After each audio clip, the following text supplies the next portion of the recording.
I'm Claire Dyer, and this is another episode of Dire Consequences here on Unprecedented TV.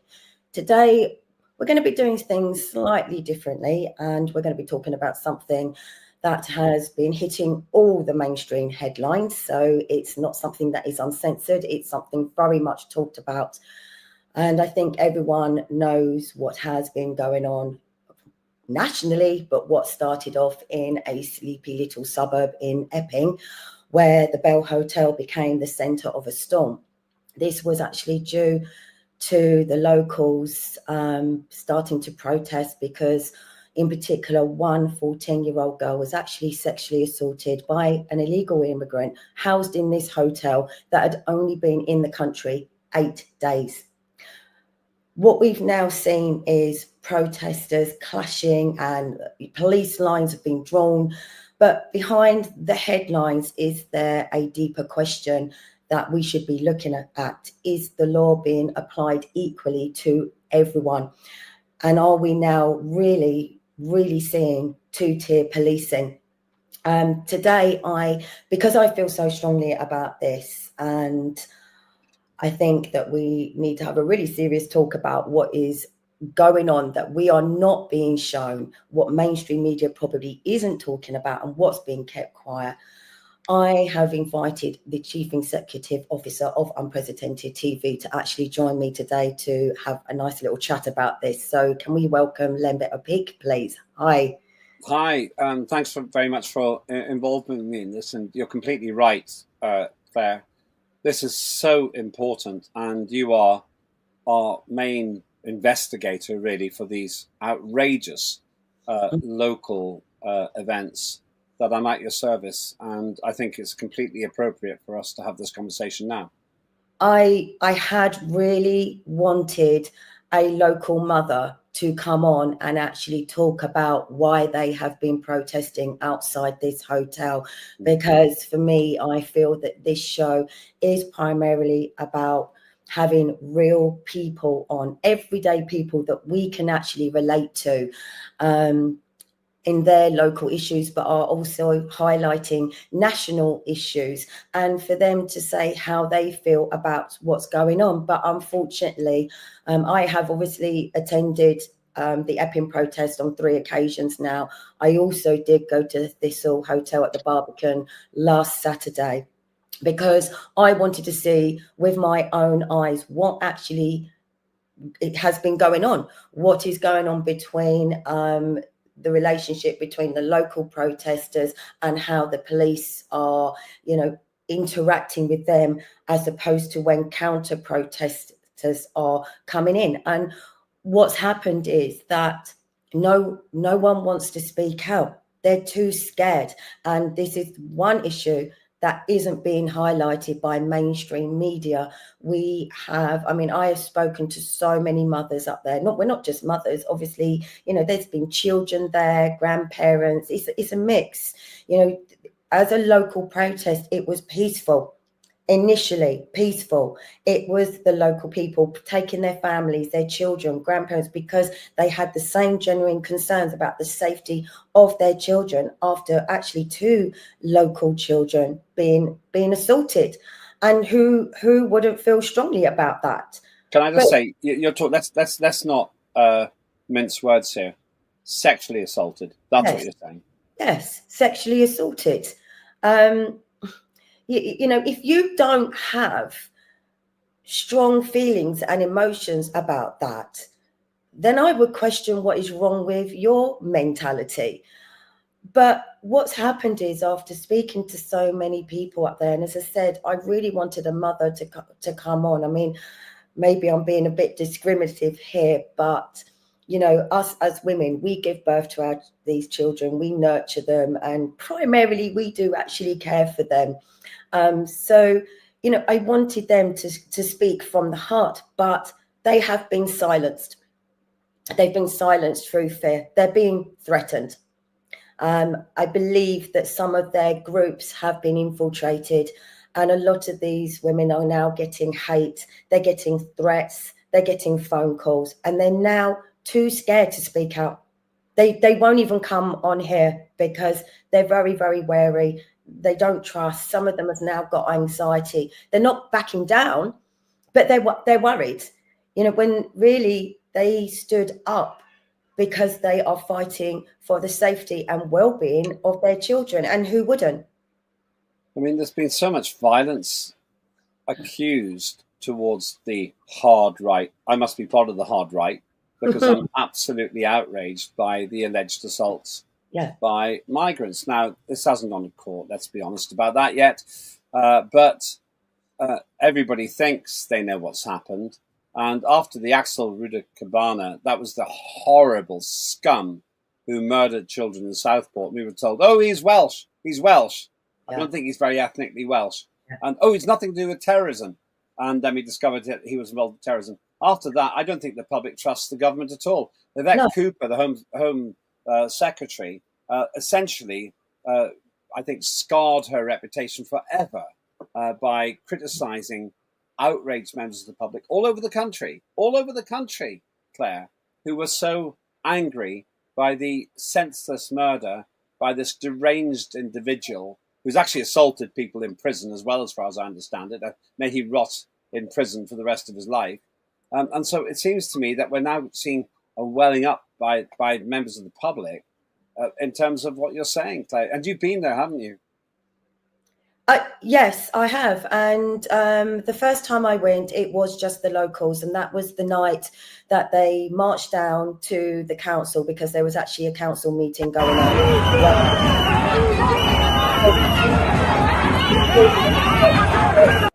on Saturday. So this, I would actually talk about how I believe is we're watching a show. So I attended Epping. That was a local peaceful protest, no counter protest. There was a council meeting where they almost pretty much unanimously voted that they wanted the hotel closed, but obviously that's now down to the Home Office. I then attended Epping when it was highly publicised and the counter protesters were going to arrive. And did they arrive? There was in excess of 500 of them. They marched 2 miles through the streets, shouting, chanting, Nazi scum, where's your Tommy gone? We're more of you than we're more of you. There's more of us than you. That's the one. I mean, there were so many chants, it was just going in and out of my ear. I kind of feel like it's an indoctrination. You know, one person starts it and then they repeat it. I would even question, do some of them even know what they're actually saying? It just feels like they're just tagging along for the ride. It seems like it's a day out. It's a game. It's fun. So on this particular day, they were escorted by the police, you know, hundreds of them, whereas the locals had been told no masks. They weren't allowed to obviously be on the pavement, on the streets, otherwise they would get arrested. Yet for 2 miles, they walked from a train station to this hotel, 500 odd of them, through the residential areas where obviously, you know, past people's homes that weren't a part of the protest at the Bell Hotel, just screaming and shouting and causing trouble, very antagonistic, very defensive, very insulting, intimidating.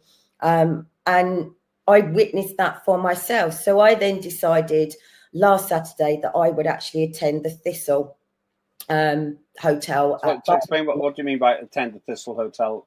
So there was a highly publicised protest at the Thistle Hotel Barbican, which also is housing illegal immigrants, because obviously since what's happened with the Bell Hotel, it's gone nationwide, hasn't it? I mean, the fact that every mainstream media channel has been covering it. I mean, I've seen GB News there pretty much on every time I've been, ITV, Sky News, they're all covering it. So that was another thing that I questioned. Why are the mainstream media so interested? And then obviously, don't get me wrong, people have been aware of illegals being housed in hotels for the last 4 to 5 years. We have certain social media people, you know, YouTubers that are covering this. This is their thing, to show the public what is going on in these hotels. But once what happened at the Bell happened, this kick-started mass protests essentially around the country. So not only have we got the Britannia at Canary Wharf daily protests, this one was very highly publicised at the Thistle Barbican.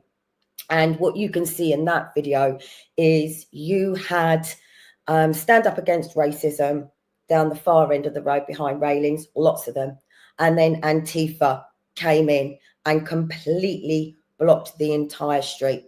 So what's happening? What's happening in that picture, in that video that we saw, in So, simple terms? So round the corner is the local protest, and it is locals. And when I went in there, they are essentially penned, exactly the same as the local protesters in Epping. They are penned. They had some speeches. It was just casual. They were chilling out. There was no trouble. And then obviously in the Central Road, I believe, isn't it? Where the hotel is, you can see the hotel in the background. This chaos was going on. So this is where all our police resources were. You can see there's not actually really any real riot police there. There is a lot of police. What they were doing were snatches. So they were pinpointing certain people in that crowd, so Antifa, and they were pre-organising to do a whole, snatch in to try and take one out. And they failed on a couple of attempts. I think they made around 4 arrests. But my opinion and my interpretation from being able to watch from the viewpoint I was, which was with press, was that it seemed very much like I should be getting my popcorn out. I felt like You really think it was a theatre? Yes. I want to ask you this question, and I'm really grateful for you giving me time on your show, because the question I've wanted to ask anybody who'd been there: why did the police let these troublemakers come in? But more than that, why did the police seem to help the troublemakers and their balaclavas and everything else? 100% at Epping, they were protecting, escorting the counter protesters, and that it was Stand Up to Racism. There was no actual Antifa there. That much was I think was obvious to a lot of people, and that's the thing. People are now getting wise to it, but this is all being blurred by the narrative that is actually being fed. That if you have a concern, and that's what the issue is for the locals, people cannot forget they started protesting outside that hotel. That's been housing illegal immigrants for 5 years. And they only started 4 weeks ago, because a child got sexually assaulted. That is why they are there. The whole illegal immigrants is a whole separate issue. I'm not going to say that, it's not all wrapped. It's all wrapped in together, but the lines are getting blurred. For them, that's why they took to outside the bell and protested. That is their reasons. That's why, because they generally have serious concerns. One woman actually said on Sunday night, so I was up there again Sunday night, and again that was local, no counter protesters. And one woman who was there that night, she obviously lives literally 2 minutes down the road, and she walks across that common in the fields. And during the day, when there's no actual protest going on, there's no police there. So if the police and the government are so concerned, for example, this particular hotel, why are there not police there 24/7? There's not. It's only on a Thursday night and a Sunday night when they have their planned, organised local protests. But that particular afternoon, the illegals, they're walking about. And one actually confronted her and her child. Luckily, as she said, he didn't get close enough to her because she had a dog with her. But she said, I am never going to walk across these fields again. What do you mean by confronted, Claire? I think there was some, I can't actually quote, but I think it would be a case of, when you're actually there, the behaviour, approaching her. I mean, we have somebody around locally who is obviously an HMO, and he doesn't necessarily somebody who lives in a house of multiple occupancy. That's what you mean. Yeah, but they put in people that may have criminal records or have severe mental health disorders. And we now have one that hangs around almost 24/7 at the local shops, and he will start following people, or he's regularly drunk. He'll be mumbling and talking things. He'll be threatening not necessarily anyone that's specifically there, but talking about, attacking someone or threatening someone. It's intimidating. So is he an illegal immigrant? I have no idea. I don't actually know, so I wouldn't want to speculate. I don't believe he is English, but whether he's an illegal, I don't actually know for sure, so I couldn't actually comment. But my point is, what the locals in Epping have highlighted is that we have a lot of illegal men between 20 to sort of 35 in their thousands coming into this country unvetted, who are coming from countries where their cultures are not the same as ours. And there have been a lot of cases of sexual assault, and their defense is, it's not illegal in my country. Unbelievable. I mean, I'm a mother. I have 5 children, but I have 2 girls and I have 2 granddaughters. I've lived where I've lived my entire life. And my near 18-year-old daughter and my nearly 13-year-old daughter, I now don't even feel that it's safe for them to walk down to the local shops. And I didn't feel like that a couple of years ago. So these are strong concerns and real issues. And these people shouldn't now, especially these women, should not now be silenced because they're being threatened and be labelled as far-right racist, because they generally are scared for their children, and that is not being highlighted at all. It really isn't. I know that you got some other footage as well. Tell us about this one.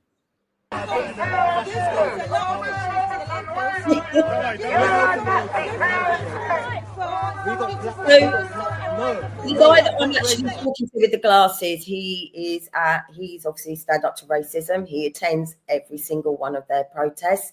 I think he's one of the leaders. I do know of his name, but I can't record it off the top of my head. But I believe that he has actually just been arrested. I have been told, again, can't quote that. But the guy that was actually pushing me, they are paid security. They are all paid security. They all wear SIA badges. Some of them are just doorman licenses. But that then begs the question. You look at their boards, you look at their signs, their banners, the fact that they have paid security. There's a lot of money there. And once upon a time, we talked about conspiracies. We had Mad Mick from Mad Mick's Conspiracies last week, and we were talking about conspiracies and what's the difference, between the conspiracy and the truth. It's about 2 to 5 years. Now, if you had gone back a couple of years ago and said that these were paid and funded by unions, by the Socialist Workers' Party, no one would have believed you. That's a conspiracy. Now, not that many people are questioning it because they know they're looking into it, because it doesn't add up. When you see this with your own eyes, I haven't gone to protest. I've gone there to document. I've gone there to watch what the police do, what the counter protesters do, and what the locals do. And there's a massive difference in the way the police will engage with the local protesters and how they engage with the counter protesters. And for me, the feeling and what I'm seeing is it's organised.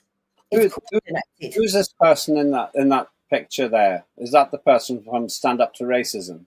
Yes. So I don't know his name to hand. I could get his name. I might be able to get his name in a second. But he has just recently been arrested, I believe. So yeah, North London Antifa leader. So he had been at the Barbican as well. His name is Maitreya Rojo. Apparently he's been hiding somewhere unknown since they've not seen him in a while. So I've also been told that a lot of them have come back on the scene. So quite a few of them haven't been seen around at some of these protests. Maybe they've not been needed for a year or so. And off the back of all of this, it's like they've all regrouped. What is Antifa? What's it stand for? What's it mean? Do you know what? I've never really. I've never thought about it myself before, but I haven't, and I don't. To be honest, I had an opinion. I mean, to me, Antifa have always just been a paid organisation to cause trouble and infiltrate genuine protests. They have always been seen being handled by a handler. They get busting the same people to the same, demos. They go in, they cause their trouble, and then you're always at these particular demos where Antifa will be there. So this is where I say about it being coordinated. You'll have more police, you'll have mainstream media. They will be at the front inciting the trouble, masked up so it looks like thugs. And then mainstream media will take that shot. And that's what goes on the front page of the paper. And that then everyone gets labelled and tarred with that brush. And then off they go back to their bus, being led by their handler, and then they move on to the next one. You only know that being there. It's so weird the way the police have actually been complicit in bringing these demonstrators in. I think the chief constable should resign because he was absolutely pathetic in defending what he was doing. But that's another story to an extent. There's this other video that I think you've got as well. I'm not sure. Can we play that? Can we play that? Go on. That's can't make us go home under section 17 of the public order. You can't do that. Independent journalism. What's going on there? Right. So I will always say, listen, I can't prove to anybody that I will tell the truth. I will tell the truth. I want people to see the truth. I have high morals. I care about justice. What happened there, that was Sunday night. That was the local protest. And the locals, there was only about 100, 150 of them, decided that they would march down to the school because behind the Bell Hotel, there's a school. And literally just down the road, there's a school. So there's another question. Why is the government allowing these illegal men to be housed in hotels that sit right on top of schools? That's a question. It's a valid question. It's interesting, considering how many checks you have to go through before you can be a teacher.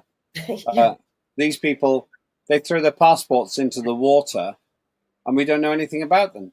No. That's a really good point, Claire. A really good point. And actually, the government needs to answer that question.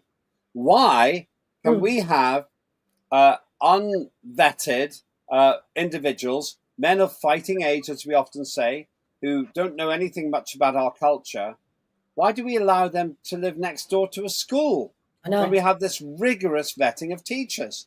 When the kids come out of the school, the teachers aren't walking with them. No. And that's another thing that they said. A granddad actually said to me that his daughter now actually has to go and pick her child up from school because she will now no longer allow her to walk because she doesn't feel that it's safe for her. Why should these people, why should any of us be forced into that situation? Why can their children no longer walk to school? Why do I no longer feel that it's safe for my daughters to walk a few yards down to the local shops and I'm not allowed to voice that? If I voice it, I'm far right, I'm racist, I am a fascist, I have a problem with illegal immigrants. I don't personally want to discuss about the situation that's going on in the hotels with the illegal immigrants. I don't really want to talk about how much it's costing, whether it's right or wrong, because that's been focused on enough. I want to focus on the fact that why are we as ordinary people not allowed to be scared for our children's safety? Why are we not allowed to ask those questions? Why would you house unvetted men that come from countries where their cultures are completely different in regards to women and children, be allowed within, spitting distance of primary schools or a senior school? Why? We have to have passports, we have to have checks and controls, yet they don't have to. And that's not about race. It's not about what country you've come from. To me, that's just common sense. So that night, last Sunday, they wanted to take a little march down to the local school. And what I will say is, at Epping, always riot police. Every single one of them is riot police. Now, as soon as they started marching, all of a sudden, their vans turned up out of nowhere, literally arrived within minutes. And there was hundreds of police.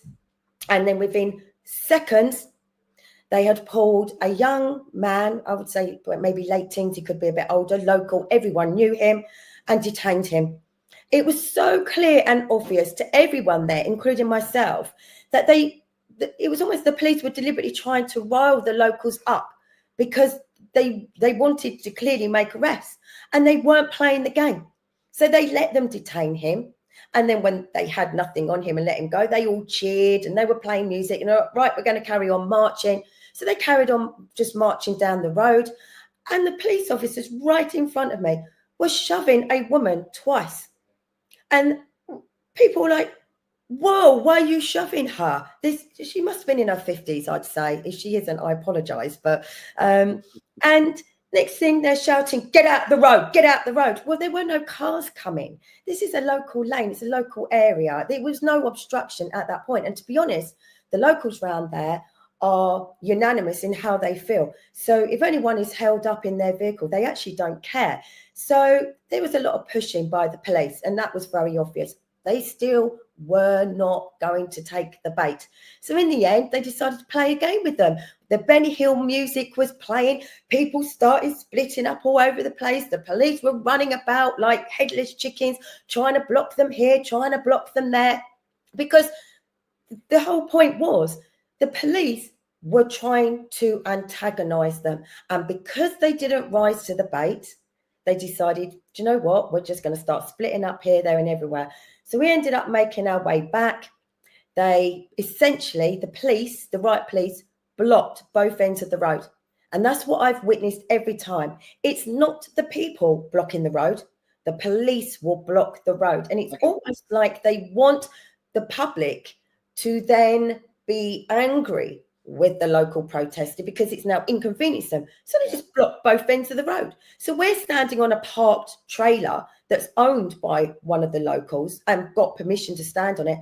And the police were basically threatening. I think there was at one point, there might have been 12 of us on this trailer. Some ended up getting off, and I think it ended up with 5 of us on a standoff, basically refusing to get off this trailer because they said they were going to arrest us. Well, And I can see in this picture these huge, big railing things, barriers. Yes. And people saying, save our kids. Yeah. Lefties not welcome here. It does seem to me that this is a spontaneous rejection of this leftist uni party, Tory, Labour, Lib Dem. Oh, we've got to be really understanding about illegal immigrants who, by definition, arrive on the beaches of England breaking the law. They arrive, and by definition, they've broken the law. And the police seem to be complicit in that conspiracy. But there's so much. There's a much bigger picture here, which is about, I would say, about the police. And I will now say that the police are now they're not there to police. They're not there to police crime. They're not there for the people. They are there politically, personally and financially, and they are used. They're bought and paid for, because to witness the previous Epping demo with the counter protesters marching 2 miles through the streets, 500 odd of them, and the police just allowing it. They assaulted some people. They were kicking people. They were swearing. They were sticking their fingers up, and the police just stood there and watched. And then last Sunday night, just the locals, 150 of them, just taking a casual, nice, friendly walk down to the local school, music playing, and the police were on them. They wanted to arrest them. There's a narrative. Yeah, exactly. She didn't get arrested. She did it right in front of all the police as well. What was that woman doing? Was it so? Do you know what I do? Because I find it so ridiculous. I almost feel like they're like sheep just chanting. It was like, suck your racist mum and stuff like that. And she's doing the Nazi scum. I see, that's what she's doing. crying. Suggesting that the protesters are Nazis. Yeah, that's all they felt. Nazi scum. In other words, she doesn't care about the fact that parents in that area are disturbed by the fact that sexual assaults have taken place and they may have been conducted by illegal immigrants. She cares more about the interests of the illegal immigrants than she does about the interests of the indigenous children who've been assaulted. Yes. One of the leaders to stand up to racism has been caught on video recently saying at one of these protests where he's in a bit of conflict, I don't care about the grooming gangs. I've got that clip somewhere. I want to see that. We can do an entire show on that, or literally, maybe you can do that as one of the entire consequences episodes. See, I sense that obviously you get very angry about it, and I don't know how I managed to contain my emotions and my anger and not burst into tears. I feel that if I'm going to be a voice, I've got to try and remain very calm and clear about it. But sometimes there are no words. But to me, the bigger picture is, I suddenly thought last week, because I don't believe in protesting. I've always said that. I don't believe in protesting, and I will not ever attend any of these big protests in London. I did the ULEZ protests because I saw it as a chance to gain awareness and obviously support the people that I knew in their areas to make up numbers. But I don't believe it changes anything. I went along to this because I wanted to see with my own eyes, as I said, how the police treat the local protesters differently to the counter protesters. And you can, with your eyes there and the feeling, you can feel the feeling and the atmosphere. You can read a lot. And I suddenly thought, you know what? We're doing this wrong. This is a game. This is a game. This is the chess game right now. We are the pawns right now. What do you mean? What do you mean? So the counter protesters, they are paid. They're paid. They're protected by the government, by the globalists. And this is all done deliberately. I mean, I knew about the hotels 4 or 5 years ago. I went and checked on a local hotel that's probably about 35-minute drive from me. That's not what I ended up covering. But I've known about them, and I've always been of the opinion. The other question you need to ask is, why are they fighting aged men? If they're coming from war-torn countries, because my opinion 6-7 years ago was totally different. I'm like, do you know what? These people deserve a better life. They're refugees. But then if you want to look beneath the surface, you want to look beneath the narrative that mainstream media are feeding you every single day, because that's what they want you to believe. Turn your eyes away from that and look at actually what's going on with your own eyes for yourself. And you will see that it is all men. If they're coming from war-torn countries, where are the women, the children, the elderly, the disabled?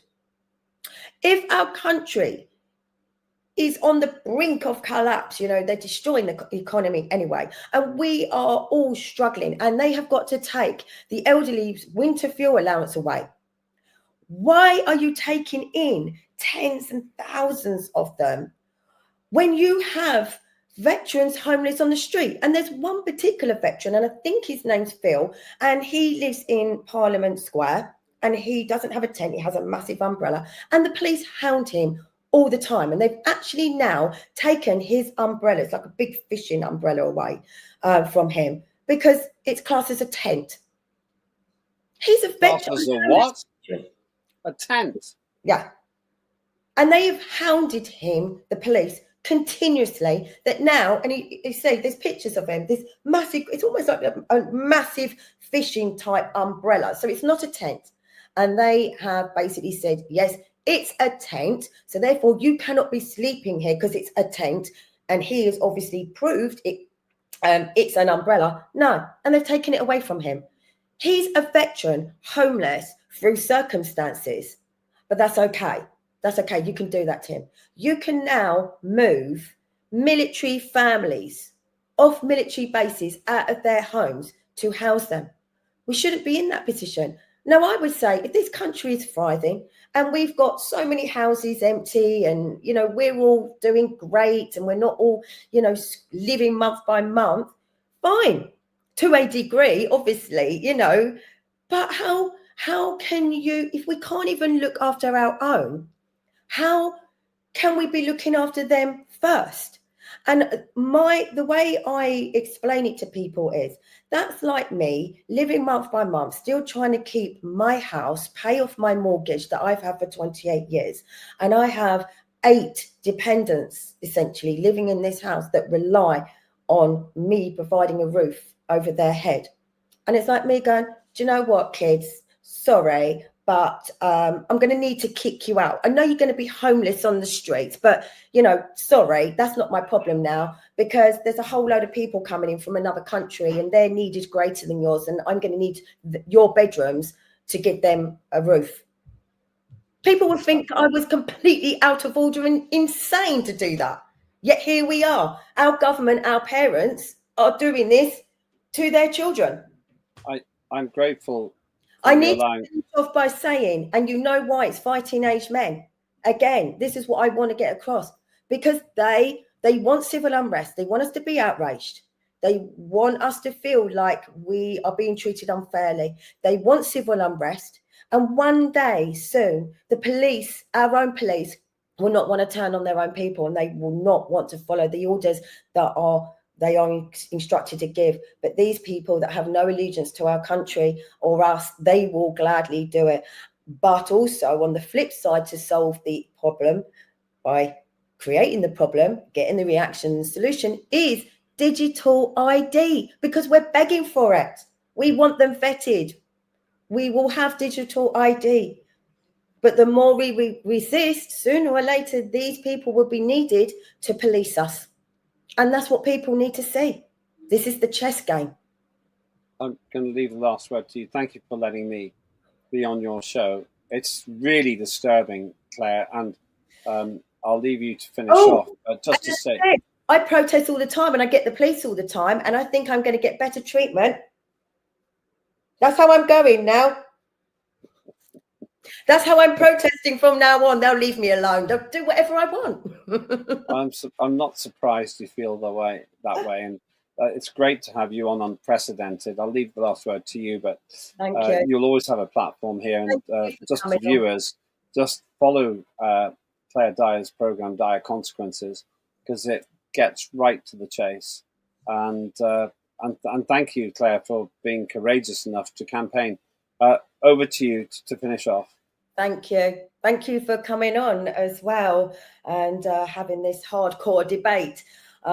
Because, you know, as I said, what's happening in Epping isn't just about one hotel, one protest or immigration. You know, it's the bigger picture. When police respond differently, you know, based on who's protesting, people are really starting to ask the questions of whose side are they on? You know, when counter protests turn up with professional boards, you know, it's all coordinated and their chants, you know, and reports suggest that they are, you know, funded and paid. Then you question, are they really grassroots resistance or are they manufactured narrative? I personally believe they are a manufactured narrative, you know, and meanwhile, ordinary citizens, even like myself, who will still not protest, but campaign the streets. You know, we face the heavy police presence every single day for simply speaking out. And as these narratives are carefully shaped and in the headlines and the press briefings, you know, the truth is now getting harder and harder to find.